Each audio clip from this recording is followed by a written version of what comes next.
Good morning on the East Coast, at least. Well, I guess it's middle of the night on the West Coast, but this is Charlotte Pierce. I'm the producer of Facebook TV. It's in collaboration with Independent Publishers of New England. And we are doing a series of conference previews for our the conference, which happens virtually via Zoom on November 1st and 2nd. That's just next week. So we have a couple more previews, and all of the previews that we've done so far are on our website at IPNE.org. And you can register there. There's a full program. It's all been set. There's like 20 sessions that you can participate in, get to know people, do networking. It's our 13th annual conference, and it's very valuable for independent authors and publishers.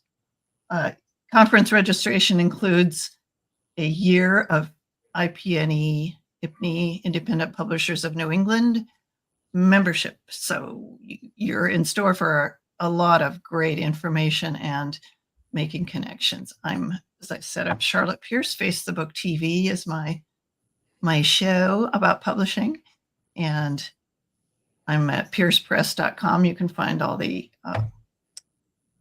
sessions that we've done there. And now I would like to introduce S. Lee Manning, aka Sarah. Let me get the hi. Hey, Sarah. It's Sandra. Okay, well, S. Lee, now I know that's in my brain. So you are an award-winning author. You won one of our IPNE awards, I think. Yes, I did. Yeah, awesome. Sorry? I won the 2023 for Best Genre Fiction. Awesome. My Bloody Soul.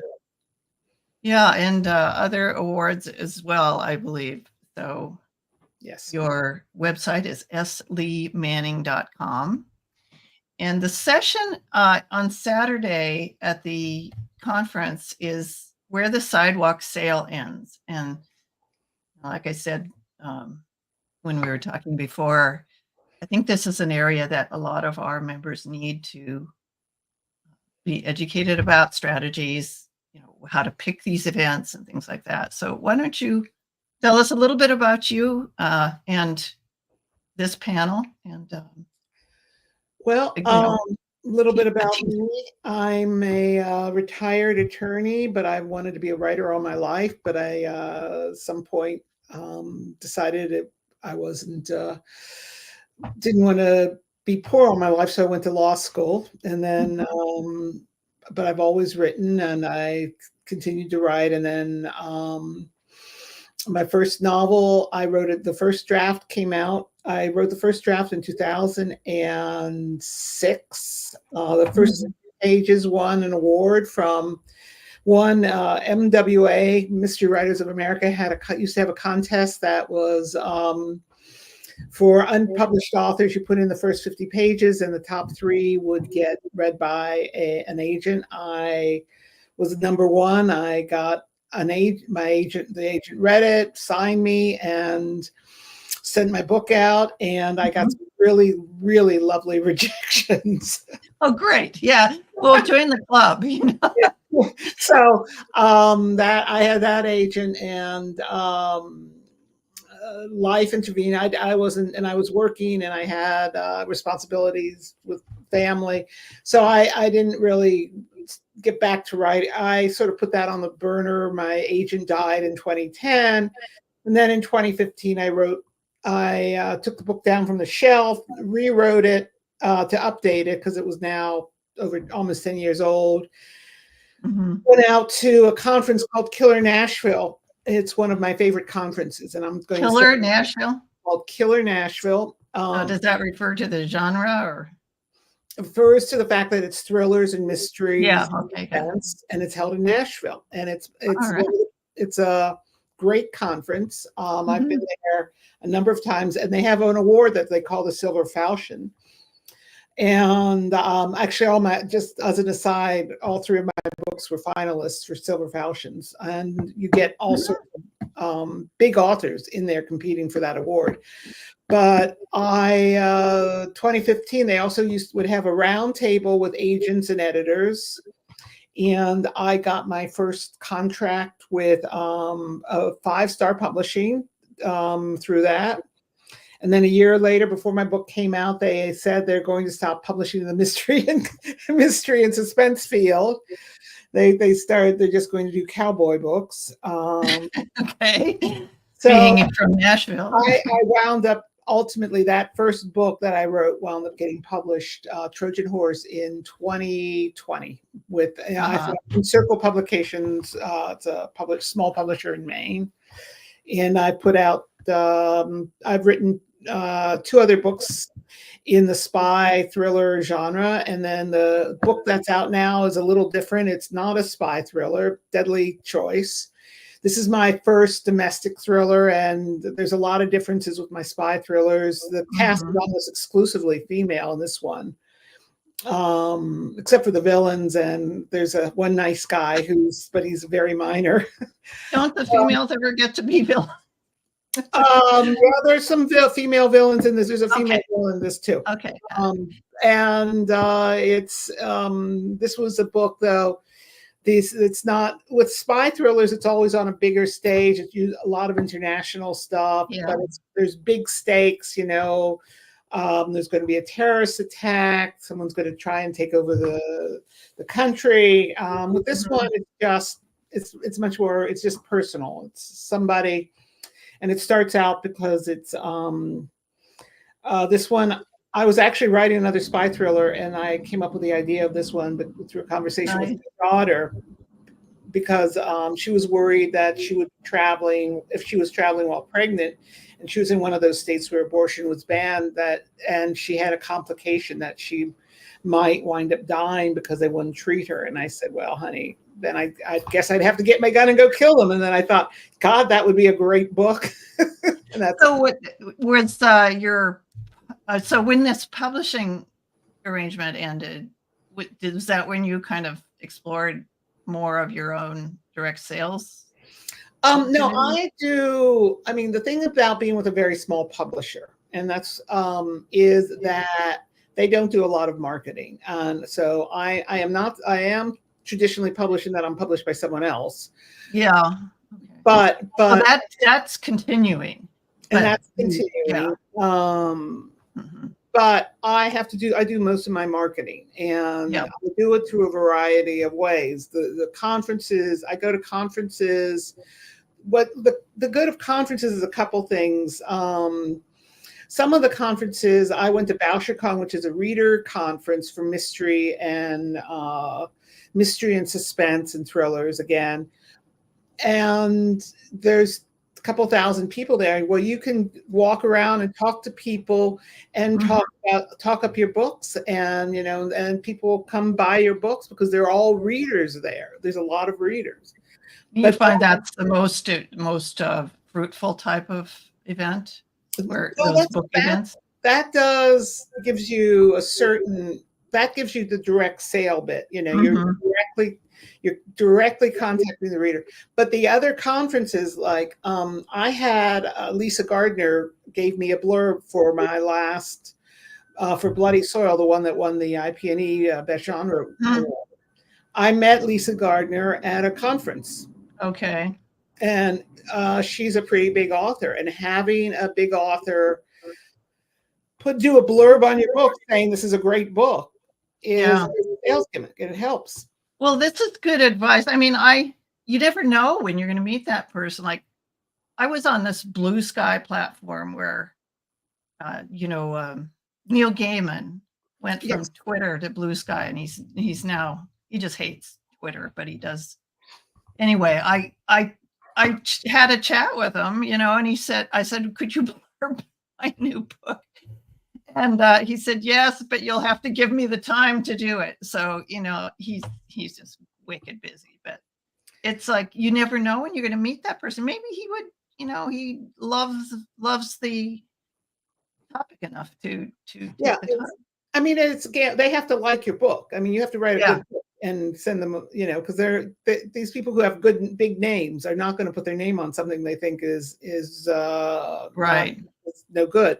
But it's a great sales technique. If you really make a good contact with them, and they will put you up on their social network. Hey, this book from this person I read is coming out. That's gold. That's really good.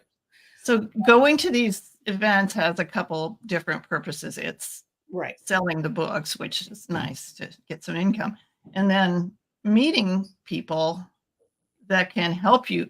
You can leverage that contact to sell. Well, it's making contact with other authors is really important because there's other authors. I have an author friend who's read my books and really liked them, and he also writes a similar kind of book. So he put out a newsletter. I put out a newsletter. I can put out a thing. Oh, this guy's got a book coming out, and I read it, and it's great. To my 600 or so followers on my newsletter, and I don't know how many he's got, a couple thousand on his, so he can put out. I read Esley Manning's latest book. This is great. So making those making friends with other authors is really, really a good thing to do. Yeah, and authentic relationships, authentic. Real, not just, if you just slide up to someone and say, hey, will you, help me? Yeah, can we trade reviews, or you have to establish a relationship with them. It helps that, this is the thing. You go out, you go to these conferences, and you hang around in the morning having coffee and eating fruit and and chatting, and you get friendly. And some of them sorry. Go ahead. Oh, do you do bookstore events as well? I mean, like I've done a couple. The problem I did one. We did one in a bookstore in Florida that a friend of ours was having a birthday party in that town, and she has a lot of friends, and so a lot of her friends. She came, and a lot of her friends came to the store. We had about 30 or 40 people there. We sold a lot of books. My husband and I did it together. My husband's also. But a lot of times I've gone to a couple bookstores and there's nobody there, because again, unless the bookstores people aren't going to be flocking to an event at a bookstore for someone they've never heard of. Right. Same. Because if you have a local, like I publish other people's books, so I'm not a self-publisher, but I have an author who's in my town. So we went to a bookstore and for her launch, and we sold like 30 books, which is a lot for us. And, but it was because she was there. She wrote the book there, in their coffee shop. And it was a pretty good combo, but. I do a fair amount of library events as well. I mean, these are all things we're talking about on this panel. And tell me a little bit about what the panel intends to achieve. We're talking about various ways to market ourselves, and including, and library events. Again, I haven't been that. There's not necessarily a lot of people at the library events, but making friends with librarians. And then if they read your book, people come in saying, "What's a good book?" They say, "Hey, here it is." So we IPNE just did a cooperative exhibit at the New England Independent Library Association. I don't know where you are. I'm in Vermont. West Coast? Huh? I'm in northern Vermont. Vermont. Okay. Yeah. So New England Independent New England Library Association. And they're so nice. And we said our authors will come and do events at your library, panels on whatever, like World Ocean Week or something, they were just so receptive. Yep. And, that's a good place. And we do have these cooperative exhibits. So people should consider participating in those next year. They're kind of over for Boston Book Festival's on today. But we're not there because there was a lottery, and there's construction at the site, so they limited the participation. Yeah, but it's a great place to sell books. It's just they had a meeting here in Vermont of librarians, and I was supposed to go, but I wound up with COVID. So great. I didn't go. I know. I finally got it earlier. Yeah, that was my first. This was last May and my first time. Yeah. Well, So- listen. Yeah, we don't want to tell everyone everything about it, but it's really. I got a taste of what you're going to be communicating, and I think that is the panel includes. Let's see, who are they? Oh, Scott Channell. BJ Magnani. Huh? BJ Magnani and Matt Cost.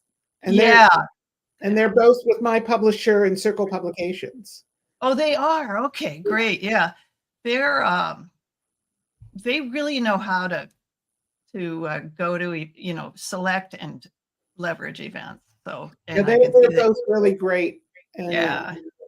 So yeah, and Scott's great as well. He's spearheading our transformation as an organization. So kudos to Scott. Yeah. Well, thank you so much. We appreciate your time, and I want to tell people your session with the other panelists is Saturday at 2 p.m. and everything's going to be on Zoom, so you can be in, Johannesburg or, Oslo, Norway, or New York City, and participate and get to know some people like Lee Manning. So thank you very much. See everybody there. Yeah, we'll see you there. Thanks.